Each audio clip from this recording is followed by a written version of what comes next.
नमस्कार साथियों, स्वागत है आपका एक बार फिर से हमारे यूट्यूब चैनल एग्ज़ाम क्रैकर में। आज हम बात करेंगे भारत के प्रमुख ऐतिहासिक युद्ध की। जो भारत के इतिहास में जो प्रमुख युद्ध हुए हैं, आज उनके बारे में हम थोड़ी चर्चा करेंगे और उनके बारे में महत्वपूर्ण तथ्य भी बताएंगे। ठीक है दोस्तों, तो फिर आगे चलते हैं।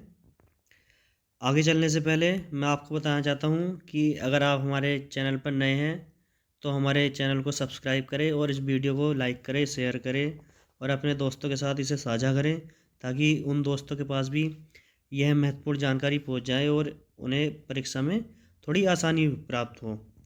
तो ठीक है दोस्तों, वीडियो को अंत तक ज़रूर देखें ताकि आपको सारी वीडियो समझ में आ जाए। और अगर आपको वीडियो अच्छी लगे तो लाइक करें, शेयर करें और कमेंट करके बताएं कि आपको वीडियो हमारी कैसी लगी। आगे चलते हैं। बात अगर इतिहास की हो रही है तो अगर इतिहास में महाराणा प्रताप जी का नाम नहीं आए तो फिर ऐसा इतिहास पढ़ने से भी क्या फ़ायदा। तो महाराणा प्रताप जी के कुछ विचार थे कि जो विकट परिस्थिति में भी झुककर हार नहीं मानते, वो हार कर भी जीतते हैं। इन्होंने कहा है कि जो विकट परिस्थिति में भी झुककर हार नहीं मानते तो वो हार कर भी जीतते हैं। तो महाराणा प्रताप जी के ऐसे विचार थे, इसलिए इन्होंने अकबर को कई बार धूल चटाई, लेकिन ये कुछ अपने ही साथियों की वजह से हार गए। ठीक है दोस्तों, और इन्होंने हार स्वीकार नहीं की कभी भी। इन्होंने जंगल में घास की रोटी खाना पसंद किया, लेकिन कभी भी हार स्वीकार नहीं की।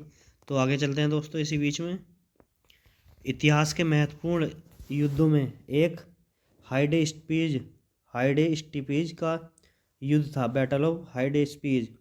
इसका जो समय था वो 326 ईसा पूर्व में हुआ था। और यह किसके बीच में हुआ था? यह सिकंदर और पंजाब के राजा पोरस के बीच में हुआ था, जिसमें सिकंदर की विजय हुई थी। लेकिन जब सिकंदर ने इसे जीत लिया था पोरस को, तो यह पोरस की वीरता को देखते हुए इसने पोरस वापसी कर दिया था। पोरस का जो स्थान था वो सारा वापसी कर दिया था सिकंदर ने। तो यही सभी एग्जामों में बार बार पूछे जाने वाला युद्ध है। और ये हाइडे स्पीच का युद्ध जो है बहुत ही महत्वपूर्ण है, हर एग्जाम में पूछा जाता है बार बार। ठीक है दोस्तों, आगे चलते हैं। आगे है सबसे महत्वपूर्ण युद्ध, कलिंग का युद्ध। कलिंग का युद्ध कब हुआ था? 261 ईसा पूर्व में कलिंग का युद्ध हुआ था। यह किसके बीच में हुआ था? यह हुआ था सम्राट अशोक और कलिंग के जो राजा थे खारवेल, उनके बीच में हुआ था। युद्ध में बहुत ही क्षति पहुंची थी इस कलिंग को। अशोक की सेना ने जो बहुत ही युद्ध में सत्यानाश कर दिया था कलिंग का। और इसी युद्ध के रक्तपात को देखकर उसने युद्ध न करने की कसम खाई थी और वह बौद्ध धर्म का अनुयायी हो गया था। बौद्ध भिक्षु के रूप में इसने बौद्ध धर्म की स्थापना भी की थी। बौद्ध धर्म जो होता है, इन्हें एक बौद्ध धर्म की स्थापना की और बौद्ध धर्म का प्रचार बहुत ही प्रचुर मात्रा में किया। ठीक है दोस्तों, यह बहुत महत्वपूर्ण युद्ध है कलिंग का युद्ध। यह 261 ईसा पूर्व में हुआ था। यह सम्राट अशोक और कलिंग के बीच में हुआ था। ठीक है दोस्तों, आगे चलते हैं। आगे है सिंध की लड़ाई। सिंध की लड़ाई जो हुई थी वो 712 ईस्वी में हुई थी। यह मोहम्मद कासिम ने भारत पर आक्रमण किया था अरबों की सत्ता को स्थापित करने के लिए। सिंध की लड़ाई में भारत के साथ इसकी लड़ाई हुई थी। सिंध जो भारत को बोलते हैं, मोहम्मद कासिम ने अरबों की सत्ता स्थापित करने के लिए आक्रमण किया था। तो आगे चलते हैं। आगे है बहुत ही महत्वपूर्ण युद्ध, तराइन का प्रथम युद्ध। तराइन का प्रथम युद्ध हुआ था 1191 ईस्वी में, 1191 में। और यह मोहम्मद गोरी और पृथ्वीराज चौहान के बीच में हुआ था, जिसमें मोहम्मद गोरी को पृथ्वीराज चौहान जी ने हरा दिया था। 1191 में तराइन के प्रथम युद्ध में जो मोहम्मद गोरी हार गया था पृथ्वीराज चौहान के हाथों। ठीक है दोस्तों, आगे है तराइन का द्वितीय युद्ध। तराइन का द्वितीय युद्ध जो ये 1192 में, तराइन के प्रथम युद्ध के तुरंत अगले साल ही जो 1192 में तराइन का द्वितीय युद्ध हुआ। और इसमें मोहम्मद गोरी ने पृथ्वीराज चौहान को हरा दिया, जिसमें मोहम्मद गोरी की विजय हुई। पृथ्वीराज चौहान हार गए थे, वो भी इन्हीं के जो एक समकालीन था जयचंद की वजह से ये पृथ्वीराज चौहान जी हार गए थे। ठीक है दोस्तों, जयचंद ने इस मोहम्मद गोरी के बीच में साथ मिल गया था और पृथ्वीराज चौहान जी को हरा दिया था। आगे चलते हैं। आगे है चंदावर का युद्ध। चंदावर का युद्ध 2 साल बाद, तराइन के द्वितीय युद्ध के 2 साल बाद हुआ, 1194 ईस्वी में। इसमें मोहम्मद गोरी और कन्नौज के राजा जयचंद के बीच में हुआ था ये। तो मोहम्मद गोरी ने कन्नौज के राजा को जयचंद को हरा दिया था। पहले तो तराइन के द्वितीय युद्ध में ये जयचंद जो मोहम्मद गोरी के साथ मिल गया था और पृथ्वीराज चौहान को हरा दिया था। लेकिन उसके 2 साल बाद ही मोहम्मद गोरी ने कन्नौज के राजा जयचंद को हरा दिया था। इसे भी मार दिया था युद्ध में, इसे छोड़ा नहीं था। इसने जो पृथ्वीराज चौहान जी के साथ में बहुत ही नाइंसाफ़ी की थी और मोहम्मद गोरी के साथ मिलकर पृथ्वीराज चौहान को हरा दिया था। लेकिन 2 साल बाद ही मोहम्मद गोरी ने जयचंद को भी हरा दिया था और इसे इसी युद्ध में मार दिया था। आगे चलते हैं। आगे है पानीपत का प्रथम युद्ध। ये बहुत ही मोस्ट इम्पोर्टेंट है, बार बार पूछा जाता है। इसका जो समय था 1526 था। यह किसके बीच हुआ? यह मुग़ल शासक बाबर और इब्राहिम लोदी के बीच में हुआ था। पानीपत का प्रथम युद्ध 1526 ईस्वी में हुआ था और मुग़ल शासक बाबर और इब्राहिम लोदी के बीच में हुआ था। ठीक है दोस्तों, आगे चलते हैं। आगे है खानबका युद्ध। खानबका युद्ध जो 1527 ईस्वी में बाबर और राणा सांगा के बीच में हुआ था। इसमें राणा सांगा पराजित हो गए थे और बाबर जीत गया था। 1527 ईस्वी में खानबका युद्ध था। बाबर की एक ट्रिक भी है कि बाबर के युद्धों की बाबर ने पानी पिया, पानीपत का युद्ध किया, खाना खाया, खानबका युद्ध किया और घाघरा पहनकर चंदेरी को चल दिया। तो इसके बाद घाघरा का युद्ध है, उसके बाद चंदेरी का युद्ध है। तो बाबर ने पानी पिया, खाना खाया, चाय पीकर चल दिया, घाघरा पहनकर चाय पीकर चल दिया। तो ये एक इसकी ट्रिक भी है, इससे याद कर सकते हैं। आगे चलते हैं। आगे है घाघरा का युद्ध। घाघरा का युद्ध भी बाबर और महमूद लोदी के बीच में 1529 ईस्वी में हुआ था। इसने अफ़गानों को हरा दिया था। बाबर ने जो महमूद लोदी के नेतृत्व में अफ़गानों को हराया था। बाबर और अफ़गानों के बीच में घाघरा का युद्ध हुआ था 1529 ईस्वी में। इसमें जो नेतृत्व कर रहा था महमूद लोदी कर रहा था बाबर का।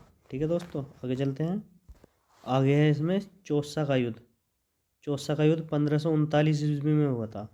यह शेर शाह सूरी और हुमायूं के बीच में हुआ था।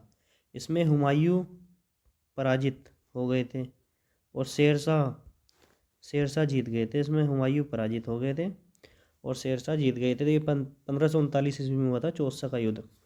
नेक्स्ट है कन्नौज या बिलग्राम का युद्ध। यही बहुत पूछा जाता है। यह 1540 ईस्वी में हुआ था।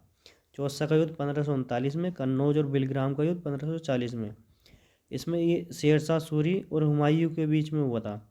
इसमें हुमायूं हार गया था, फिर भारत छोड़ने पर मजबूर किया। हुमायूं ने भारत छोड़ दिया था 1540 में, जब दोबारा शेरशाह सूरी ने हराया लगातार 2 बार। 1539 चौसा के युद्ध में हुमायूं को हरा दिया और 1540 बिलग्राम के युद्ध में हुमायूं को हरा दिया। तो यह भारत छोड़ने के लिए मजबूर हो गया था।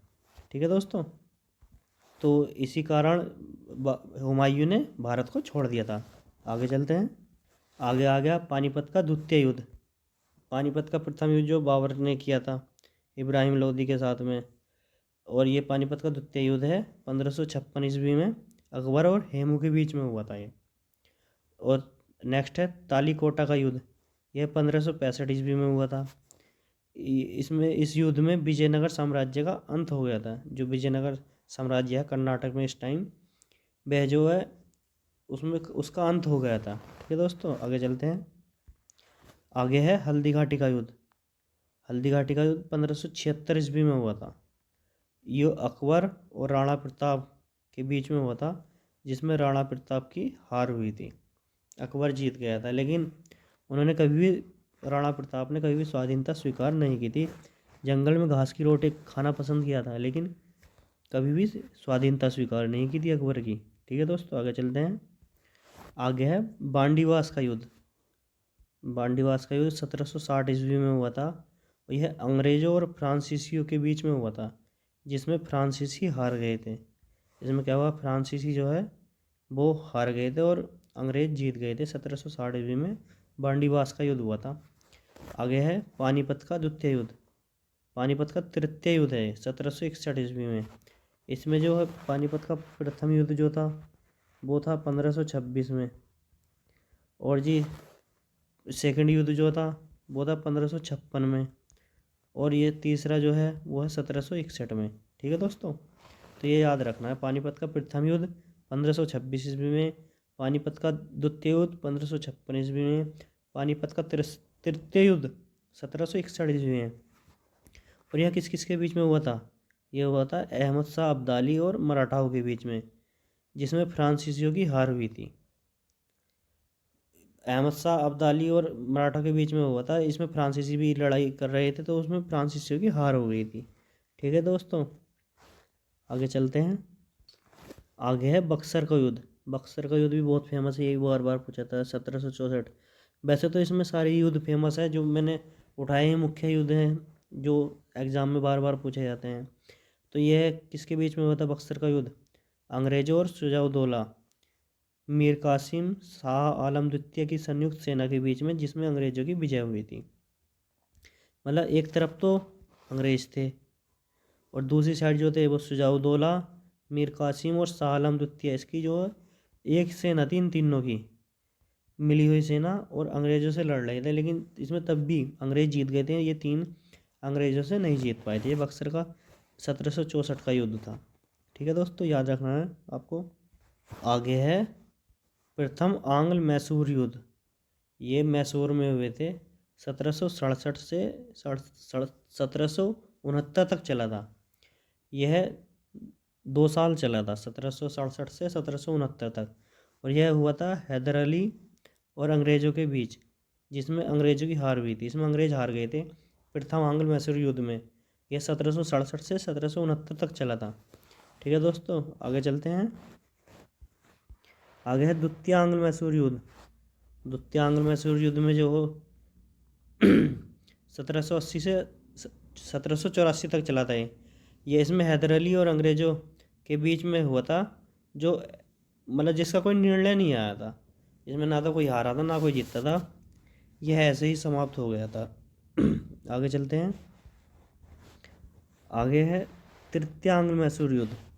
प्रथम हो गया, सेकंड हो गया, अब ये तृतीय, थर्ड वाला। इसमें क्या हुआ था? ये तृतीय आंग्ल मैसूर युद्ध यह 1790 में हुआ था। यह टीपू सुल्तान और अंग्रेज़ों के बीच लड़ाई के द्वारा समाप्त हुआ। यह किसके बीच में हुआ? टीपू सुल्तान और अंग्रेज़ों के बीच में। और लेकिन संधि हो गई थी इनमें युद्ध के बाद में, तो यह शांत हो गया था 1790 में। एक ही साल चला था ये युद्ध। आगे चलते हैं। आगे है चतुर्थ आंग्ल मैसूर युद्ध। इसमें क्या है? इसमें 1799 हुआ, 9 साल बाद में। ये टीपू सुल्तान और अंग्रेज़ों के बीच हुआ। इसमें टीपू की हार हुई और मैसूर शक्ति का पतन हो गया। मैसूर शक्ति जो है वो समाप्त हो गई थी। इसमें टीपू सुल्तान हार गया था अंग्रेज़ों से 1799 ईस्वी में। आगे चलते हैं। आगे है चिलियान वाला युद्ध। यह अब आपने बहुत ही कम सुना होगा। यह 1849 ईस्वी में हुआ था। यह ईस्ट इंडिया कंपनी जो कि अंग्रेज़ों की थी और सिखों के बीच हुआ था, जिसमें सिखों की हार हो गई थी। इसमें अंग्रेज जीत गए थे और सिख हार गए थे। यह चिलियान वाला युद्ध था। समय 1849 इसका। यह ईस्ट इंडिया कंपनी और सिखों के बीच में हुआ, जिसमें सिखों की हार हो गई थी। ठीक है दोस्तों, आज की वीडियो में इतने ही महत्वपूर्ण युद्ध थे। आप इस वीडियो को रिवाइज करके बार बार देख सकते हैं, ताकि आपको ये याद हो जाएंगे और प्रत्येक एग्ज़ाम में ये बार बार पूछे जाते हैं। ठीक है दोस्तों, वीडियो के अंत में मैं इतना ही कहना चाहूँगा कि अगर आपको हमारी वीडियो पसंद आई हो तो लाइक करें, शेयर करें अपने दोस्तों के साथ, अपने ग्रुप्स में, व्हाट्सएप स्टेटस पर लगाएं, फेसबुक पर पोस्ट करें और हमारे चैनल को सब्सक्राइब करें। अगर आप हमारे चैनल पर नए हो तो हमारे चैनल को सब्सक्राइब करें और कमेंट कर ज़रूर बताएं कि आपको हमारी वीडियो कैसी लगी और आगे हम किस प्रकार अपनी वीडियो में सुधार कर सकते हैं। ठीक है दोस्तों, तो आज की वीडियो में इतना ही था। ठीक है, जय हिंद, जय भारत, वंदे मातरम।